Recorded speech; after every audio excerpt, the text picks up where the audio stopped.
Hello dear learner, मैं doctor Sahita Chandravanshi, assistant professor, guest lecturer, department of zoology, Pandit Sundarlal Sharma, Mukt Vishwavidyalaya Chhattisgarh Bilaspur. आज का हमारा विषय है life on earth and unique attributes of animal kingdom. पृथ्वी पर जीवन और जंतु जगत की अनोखी विशेषताएं, जीवन की उत्पत्ति और सिद्धांत, ओरिजिन ऑफ लाइफ। जीवन की उत्पत्ति व सिद्धांत। पहला देखेंगे उद्देश्य इनका, दूसरा देखेंगे प्रस्तावना, तीसरा देखेंगे पृथ्वी की उत्पत्ति, ओरिजिन ऑफ अर्थ, चौथा देखेंगे जीवन की उत्पत्ति, ओरिजिन ऑफ लाइफ, पांचवा देखेंगे उत्पत्ति की प्राचीन परिकल्पनाएं, old hypothesis about the origin of life. इसके अंतर्गत है 3 भागों में बांटा गया है। पहला है पेनस्पेर्मिया सिद्धांत, दूसरा है लिथोपेनस्पेर्मिया सिद्धांत, तीसरा है ब्लास्टिक पैनस्पर्मिया सिद्धांत।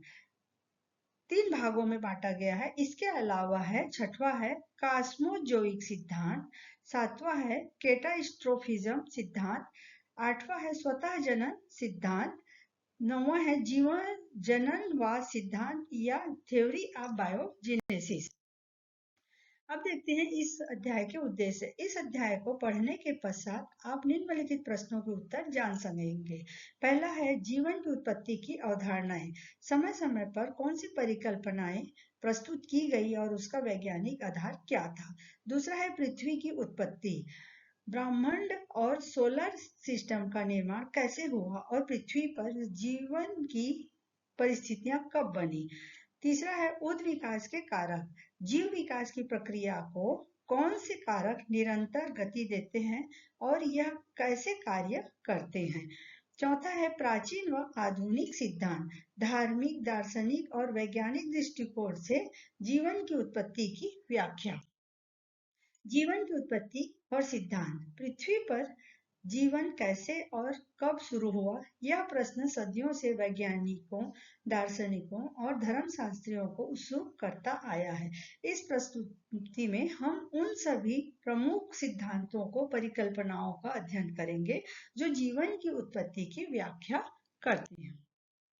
पृथ्वी की उत्पत्ति, ब्रह्मांड से पृथ्वी तक या यूनिवर्स से अर्थ तक लगभग 46,000 मिलियन वर्ष पूर्व कॉस्मिक धूल और बादलों के संघनन से संपूर्ण सोलर सिस्टम का निर्माण हुआ। प्रारंभ में सभी पदार्थ गैस रूप में थे जिसमें कोई जीवन नहीं था। अत्यधिक तापमान के कारण सभी तत्व परमाणु रूप में थे। धीरे धीरे ठंडे होने पर भारी तत्व केंद्र में और हल्के तत्व बाहरी परतों में आ गए। अब परतों का निर्माण कैसे हुआ। केंद्र लोहा, निकेल जैसे भारी तत्व, मध्य परत सिलिका, एल्युमिनियम। वायुमंडल में क्या हुआ, हाइड्रोजन, नाइट्रोजन, कार्बन। उस समय पृथ्वी के वातावरण के स्वतंत्र ऑक्सीजन पूर्णतः अनुपस्थित थी। जितनी ऑक्सीजन थी वह सब उपयोग में आ गई थी। धीरे धीरे पृथ्वी ठंडी हुई और जीवन की उत्पत्ति के योग्य बनी। इस तरह से पृथ्वी पर जीवन अनोखी विशेषताएं क्या क्या है। पृथ्वी एक ऐसा ज्ञात ग्रह है जहां जीवन पाया जाता है, जिसमें सूक्ष्म जीव से लेके विशाल जीव तक भी पाए जाते हैं। यह जीवन की विविधता का अद्भुत है। इसके अंतर्गत है जल की उपलब्धता। जीवन के लिए सबसे आवश्यक तत्व कौन सा है। पृथ्वी की सतह का 71% भाग जल से आच्छादित है या जल पाई जाती है। दूसरा है वायुमंडल, ऑक्सीजन और अन्य आवश्यक गैसों जो श्वसन और जीवन के लिए अपर्याप्त है। उपयुक्त तापमान, न बहुत अधिक गर्म न बहुत ठंडा, जीवन के लिए आदर्श तापमान की उपलब्धता। अब देखते हैं सूर्य के ऊर्जा, प्रकाश संश्लेषण के माध्यम से पौधे सूर्य ऊर्जा को भोजन के रूप में परिवर्तित करते हैं। अब देखते हैं जैव विविधता, लाखों प्रकार के जीव जंतु और पौधे को पारिस्थितिकी संतुलन बनाए रखने के लिए जीव विविधता की आवश्यकता होती है। इस तरह देखते हैं जीवन की प्राचीन परिकल्पनाएं क्या क्या है। धार्मिक और दार्शनिक दृष्टिकोण, विशेष निर्माण सिद्धांत, जिसमें है 18वीं शताब्दी के मध्य तक यह सामान्य धारणा थी कि सृष्टि का निर्माण किस दैविक शक्ति द्वारा हुआ है। बाइबल के अनुसार पूरे ब्रह्मांड का निर्माण 6 दिनों में हुआ है। पहले दिन पृथ्वी व स्वर्ग, दूसरे दिन आकाश, तीसरे दिन भूमि और पेड़ पौधे, चौथे दिन सूर्य, चंद्र व ग्रह, पांचवें दिन मछलियां व पक्षी, छठवें दिन मानव। ये किसने दिया? विशेष निर्माण सिद्धांत या स्पेशल क्रिएशन में बताया गया, जो धार्मिक और दार्शनिक दृष्टिकोण से था। अब देखते हैं हिंदू पुराणों की मान्यता। हिंदू पुराणों के अनुसार ब्रह्मा ने सृष्टि का निर्माण किया। देवताओं और मनुष्य ब्रह्मा के सिर से, पक्षी छाती से, बकरियां मुंह से और पेड़ पौधे शरीर पर उगे बालों से बने। इस मान्यता के अनुसार निर्माण दिवस में से आज तक समस्त जीवधारी बिना किसी परिवर्तन के अपने प्रारंभिक स्वरूप में चले आ रहे हैं।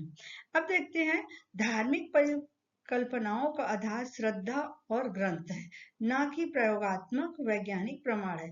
आधुनिक विज्ञान इन्हें वैज्ञानिक दृष्टिकोण से अपर्याप्त माना।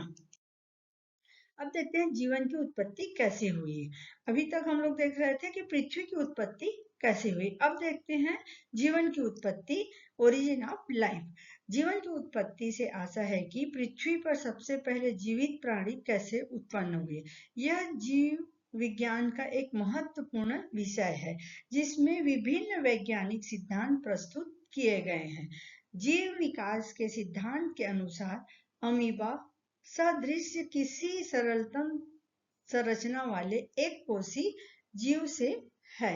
विभिन्न प्रकार के जीव जंतुओं का विकास हुआ है। संभवतः इनके विकास के लाखों करोड़ों वर्ष का समय लगा, किंतु पृथ्वी पर जीवन कैसे वह कहां से आया, इसके लिए वैज्ञानिकों ने समय समय पर अपने ज्ञान के अनुसार अलग अलग परिकल्पनाएं प्रस्तुत की है। जीव उत्पत्ति की आधुनिक परिकल्पना जीव रसायन, भूगर्भशास्त्र व खगोल शास्त्र के सम्मिलित ज्ञान के आधार पर प्रस्तुत की गई थी। प्राचीन काल से मानव की यह जिज्ञासा रही कि वह यह माना जाता है कि जीव क्या है, इसकी उत्पत्ति कब और कैसे हुई, और यूनिवर्स क्या है या ब्रह्मांड क्या है। ब्रह्मांड से हमारी पृथ्वी का क्या संबंध है। पृथ्वी की उत्पत्ति तथा उस पर जीवन की उत्पत्ति कब और किन परिस्थितियों में हुई। विज्ञान के विकास से पूर्व ऐसे प्रश्नों के उत्तर धर्मशास्त्रियों द्वारा लिए जाते थे। हर धर्म में इन प्रश्नों का उत्तर अपने अपने हिसाब से दिए गए, परंतु धर्मों की इन परिकल्पनाओं का न तो अब कोई महत्व है और न ही कोई उन पर विश्वास करता है, क्योंकि ये परिकल्पनाएं वैज्ञानिक चिंतन के अनुसार सही नहीं बैठती। अब देखते हैं जंतु जगत की अनोखी विशेषताएं। जंतु जगत, एनिमल किंगडम में वे सभी जीव शामिल होते हैं जो चल फिर सकते हैं और भोजन प्राप्त करते हैं और प्रजनन करते हैं। जंतुओं की विशेषताएं क्या है? बहुकोशिकीय, मल्टीसेलुलर, सभी जंतु कई कोशिकाओं से मिलकर बनी होती है। भोजन का ग्रहण, हेटेरोट्रोफिक न्यूट्रिशन, जंतु अपना भोजन स्वयं नहीं बना सकते, वे अन्य जीवों पर निर्भर करते हैं। इसी में है गति, मूवमेंट, अधिकतर जंतु अपने शरीर को स्थानांतरित करते हैं। संवेदनशील, सेंसिटिव, जंतु अपने वातावरण के प्रति प्रक्रिया करते हैं। प्रजनन, रिप्रोडक्टिव, जंतु संतानों को जन्म देते हैं या अंडे देते हैं। नर्वस सिस्टम, तंत्रिका तंत्र, अधिकतर जंतुओं के मस्तिष्क और नर्व में तंत्रिका तंत्र होते हैं। उन्हें सोचने और प्रतिक्रिया करने में क्या करती है? मदद करती है। ये जंतु जगत की अनोखी विशेषताएं हैं।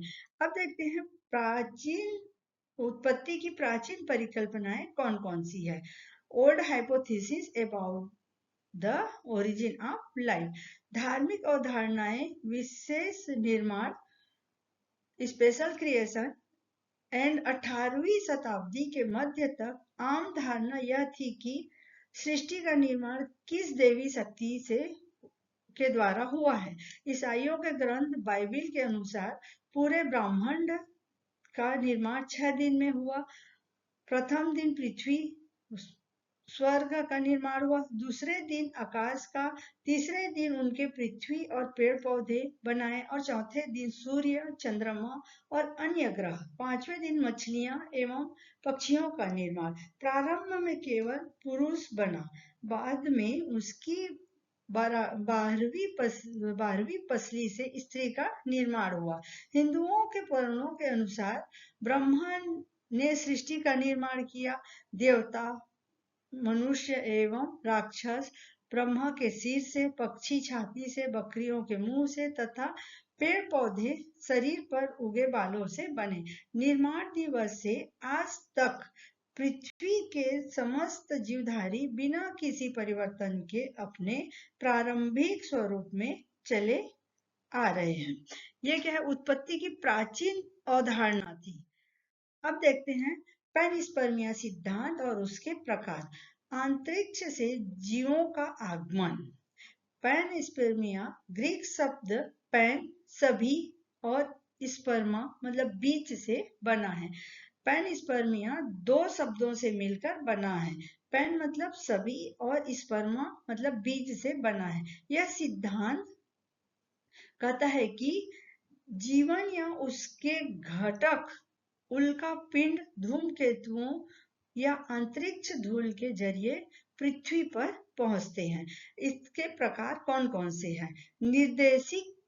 निर्देशित पैनस्पर्मिया 1973 में फ्रांसिस क्रिक और लेस्मी आर्गेलल द्वारा प्रस्तावित किसी उन्नत पर ग्रही सभ्यता ने जानबूझकर जीवन की बीज पृथ्वी पर भेजे होंगे।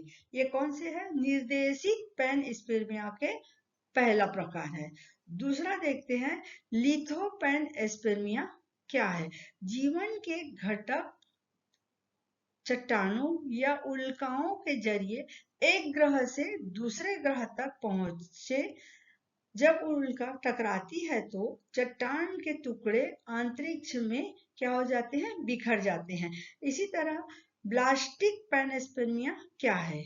ग्रह पर नाम से ही पता चल रहा है कि ब्लास्टिक पैनस्पर्मिया क्या है कि ग्रह पर टकराव से जीवन के कण अंतरिक्ष में जाकर दूसरे ग्रहों तक पहुंच सकते हैं। सूक्ष्म जीव कठोर अंतरिक्ष परिस्थितियों में जीवित रह सकते हैं। अब देखते हैं कॉस्मोजोइक सिद्धांत क्या है? केल्विन व आर्सेनियम ने 1921 में कहा कि जीवन रोधी स्परों के रूप में किसी अन्य ग्रहों से पृथ्वी पर आया होगा। स्वाति आर्सेनियम ने 1903 में प्रस्तावित किया कि बीज रेडिएशन प्रेशर में फैलते हैं।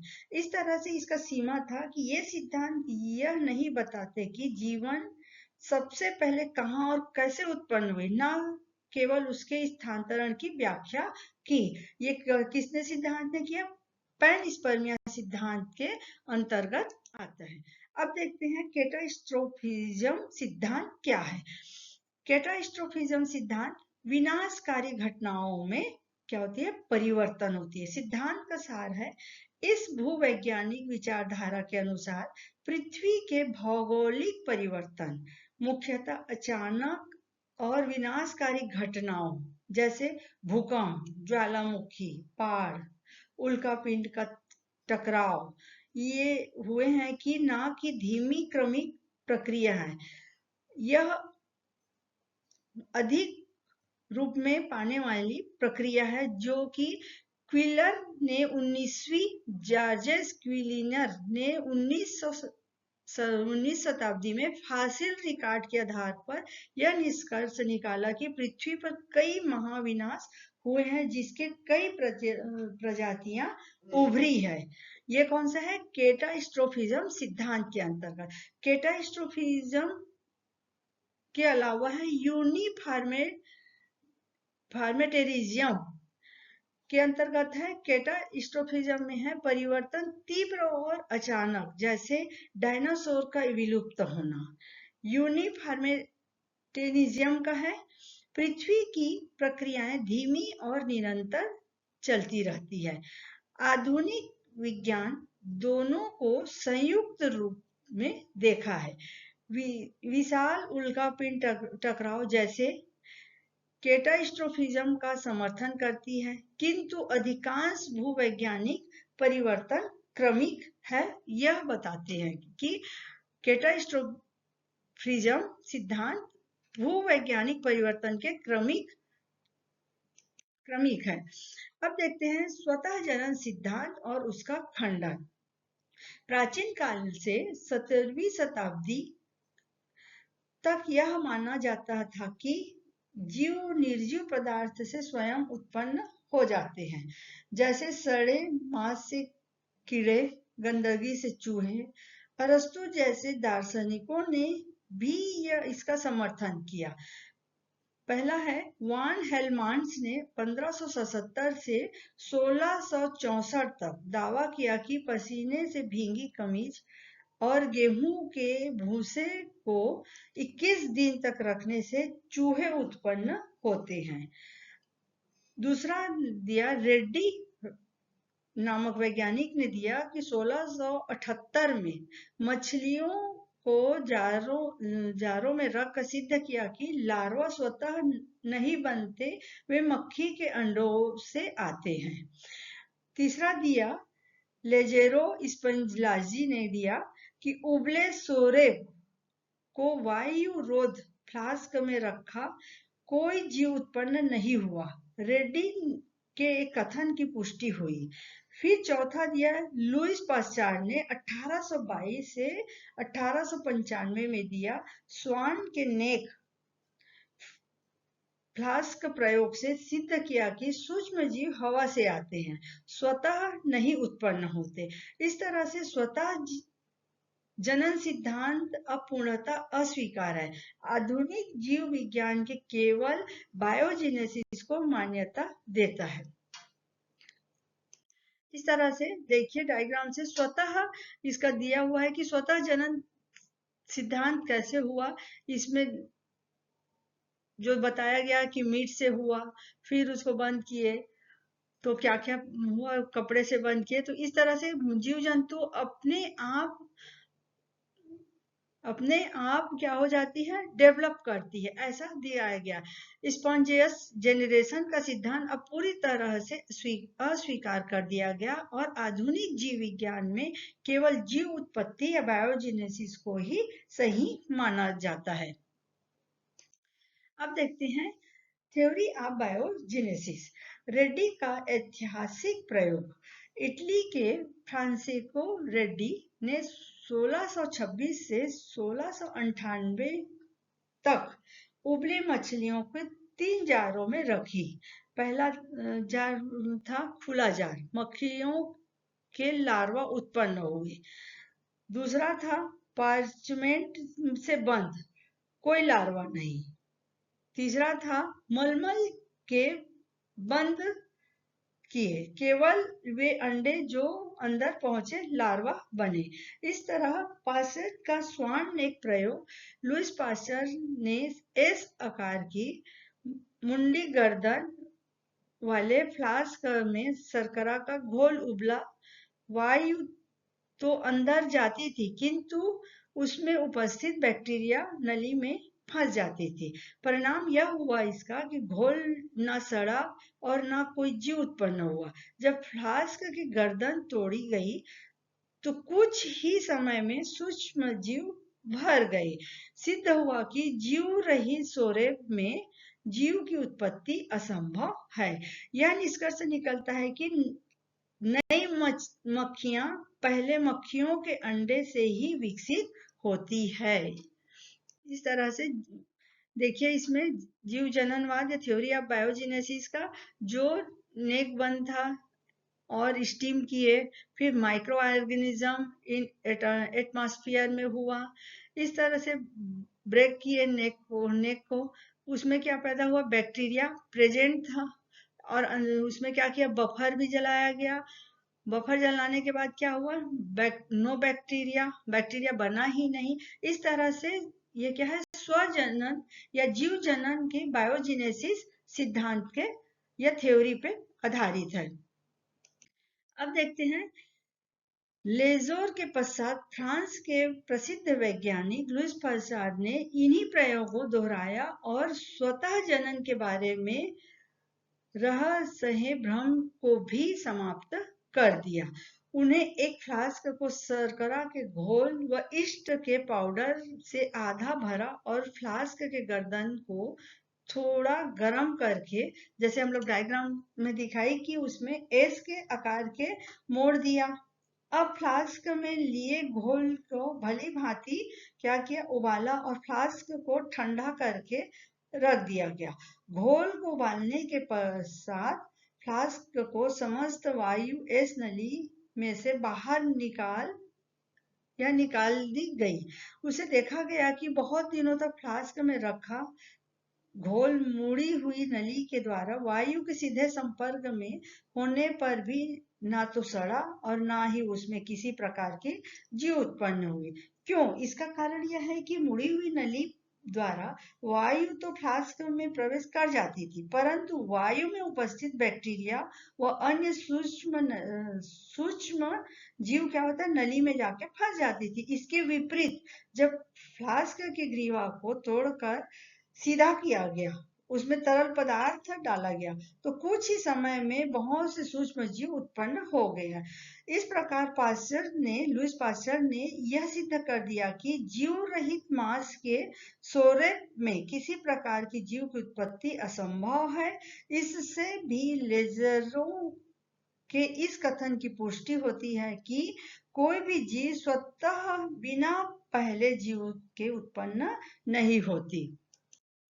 अब देखते हैं, जीव ओरिजिन ऑफ लाइफ के बारे में कई सिद्धांत प्रस्तुत किए गए। इसमें से कुछ प्रमुख सिद्धांत निम्नलिखित है। पहला है, यह सिद्धांत कहता है कि जीवन की उत्पत्ति किसी ईश्वर या दैविक शक्ति द्वारा की गई थी।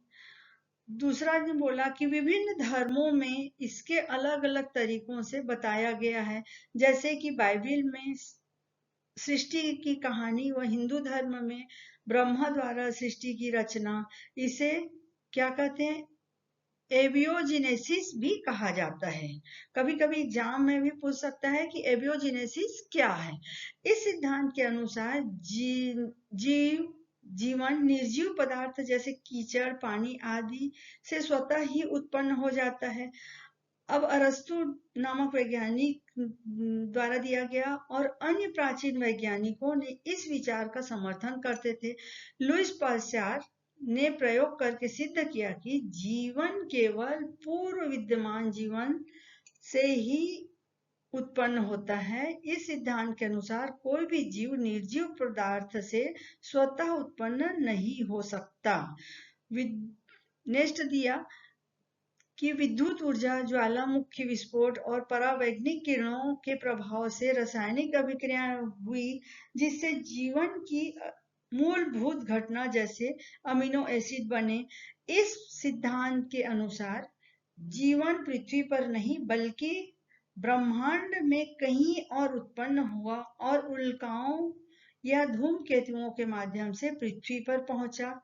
रिचर्ड वान हेल्महोल्ट्ज और अरविंद चंद्र बोस ने इस सिद्धांत का समर्थन की कि आज के वैज्ञानिक मानते हैं कि जीवन की उत्पत्ति एक क्रमबद्ध रासायनिक और जैविक प्रक्रियाओं थी। RNA वर्ल्ड हाइपोथेसिस के अनुसार सबसे पहले RNA अणु बने जिसमें आत्म प्रतिकृत की क्षमता होती है। उसके बाद धीरे धीरे DNA और प्रोटीन विकसित हुए, जिससे जटिल जीवों की उत्पत्ति हुई। अब इसका सारांश देखते हैं ओरिजिन ऑफ लाइफ का। जीवन की उत्पत्ति के प्रमुख सिद्धांत के सारांश क्या क्या है? धार्मिक अवधारणाएं, पैनस्पर्मिया, कैटास्ट्रोफिज्म। धार्मिक अवधारणाएं के अंतर्गत है ईश्वर या देवी शक्ति द्वारा सृष्टि का निर्माण, बाइबल, पुराण आदि ग्रंथों पर आधारित वैज्ञानिक प्रमाण, अनुबंधता। पैनस्पर्मिया, जीवन अंतरिक्ष से उल्का पिंडों या धूमकेतु के माध्यम से पृथ्वी पर आया। क्रिक या आर्गेनन ने 1973 में समर्थन किया। कैटास्ट्रोफिज्म क्या है? पृथ्वी के परिवर्तन अचानक विनाशकारी घटनाओं से हुए फॉसिल रिकॉर्डों का आधार को प्रस्तावित किया। इसी प्रकार स्वतः जनन क्या है? निर्जीव और जीव उत्पत्ति का पुनः विचार करें। रेड्डी नामक वैज्ञानिक ने इसके स्वतः जनन को बताया गया। फिर इस तरह से जीव उत्पत्ति, आधुनिक विज्ञान की मान्यता है कि जीवन केवल जीव से उत्पन्न होता है। पाश्चात्य ने स्वान के प्रयोग से सिद्ध किया। इस तरह से प्राचीन परिकल्पनाएं हुई, वैज्ञानिक प्रयोग हुआ, आधुनिक सिद्धांत हुआ जो जीव उत्पत्ति पैनस्पर्मिया से। फिर देखते हैं जीवन की उत्पत्ति का प्रश्न आज भी पूर्णतः हल नहीं हुआ है, किंतु वैज्ञानिक दृष्टिकोण से हम धीरे धीरे इसके रहस्य को उजागर कर रहे हैं। इस तरह से इसका ग्रंथ रेफरेंस बुक इसमें से लिया गया है। ओरिजिन ऑफ लाइफ को कौन कौन से बुक हैं देखिए, जीव विज्ञान बायोलॉजी लेखक है इसका डॉक्टर रमेश चंद। आधुनिक जीव विज्ञान का लेखक है प्रोफेसर MP त्यागी। जीव विज्ञान की परिचय दिया डॉक्टर हेमंत कुमार। इस तरह से ये ग्रंथ सूची है ओरिजिन ऑफ लाइफ का। धन्यवाद लर्नर। आज का हमारा ओरिजिन ऑफ लाइफ का चैप्टर यहीं पे समाप्त होता है। बहुत बहुत धन्यवाद। अगली क्लास में आधुनिक जीव विज्ञान के सिद्धांत का अध्ययन करेंगे।